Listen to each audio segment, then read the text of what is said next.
Once upon a time, in a little town by the sea, there lived a girl named Vani. Vani was the kind of girl who asked questions about everything. Why is the sky blue? Why do birds sing at dawn? Why does her hair blow sideways when she runs?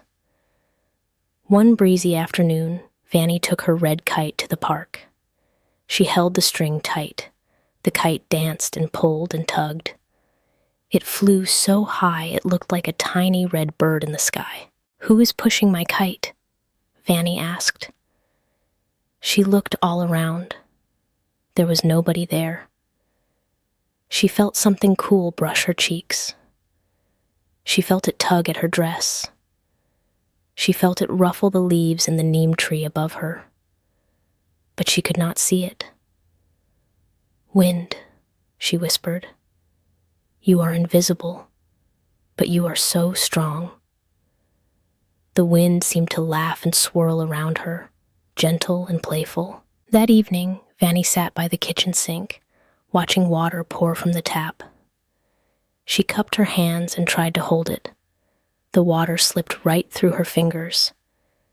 Drip, drip, drip. It ran away like a tiny, clear stream. "I can't hold you," Vani said to the water. "You won't stay still." Her mother smiled. "Try this," she said, and handed Vani an ice cube from the freezer. Vani held the ice cube in her palm. It was cold and hard and smooth. It stayed right there in her hand. It did not drip. It did not run. It sat perfectly still. "But this is water too," Vani said, her eyes wide. "How can the same thing be so different?" Her mother kissed her forehead. "Ask your teacher tomorrow. She will know." The next morning at school, Vani found a rock on the playground. She squeezed it as hard as she could. It did not bend. It did not squish. It did not change shape at all. "You are very strong," she told the rock. Then she picked up the sponge from the art table.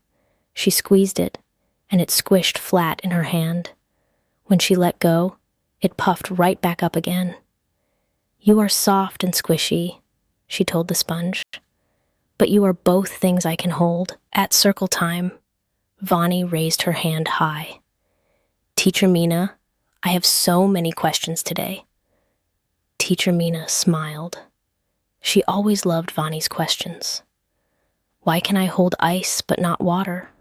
Why can I squeeze a sponge but not a rock? And who pushes my kite when nobody is there?" Teacher Mina clapped her hands softly. "What wonderful questions, Vani. Let me tell you a secret about the world." She drew 3 big circles on the board. "Everything around us," she said, "is made of tiny, tiny pieces, so small you cannot see them. And these tiny pieces like to be together in 3 different ways." She wrote the word solid in the first circle. When the tiny pieces hold hands very tightly and stay very still, we get something solid, like a rock, like ice, like this table. You can hold them. You can touch them. They keep their shape. She wrote liquid in the second circle.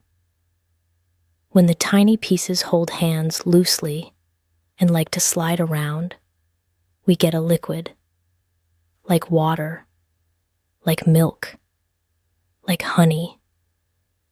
They flow and pour and take the shape of whatever holds them. She wrote gas in the third circle, and when the tiny pieces let go of each other's hands and fly all around, we get a gas, like the air, like the wind. You cannot see them, but they are there. They fill up every space. Vani's mouth made a little O shape. "So the wind that pushes my kite, that is a gas?" "Yes," said Teacher Mina. "And the water that slips through my fingers, that is a liquid?" Yes, said Teacher Mina. And the ice that stays in my hand, that is a solid? But it is made of the same stuff as water? Exactly right, said Teacher Mina.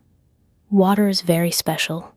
It can be all three: solid ice, liquid water, and when it gets very warm, it floats up into the air as a gas called steam. Vani sat very still, thinking. The whole world suddenly felt bigger and more magical than before. The air around her, the invisible air she breathed every single moment, was made of tiny pieces, flying free. That evening, Vani flew her red kite again. The wind pushed and the kite danced. This time, Vani did not wonder who was pushing. She knew. She closed her eyes and felt the invisible push on her cheeks, in her hair, against her open palms. She smiled. "Thank you, wind," she whispered. "I can't see you, but I know you are real." The wind swirled gently around her, as if to say, "You're welcome." And high above, the red kite danced against the soft evening sky, held up by something invisible, something powerful, something wonderful. Vani yawned. It had been a big day of learning. She walked home slowly, feeling the cool breeze at her back, and climbed into bed with a heart full of questions and a few beautiful answers. Good night, Vani. Good night, wind.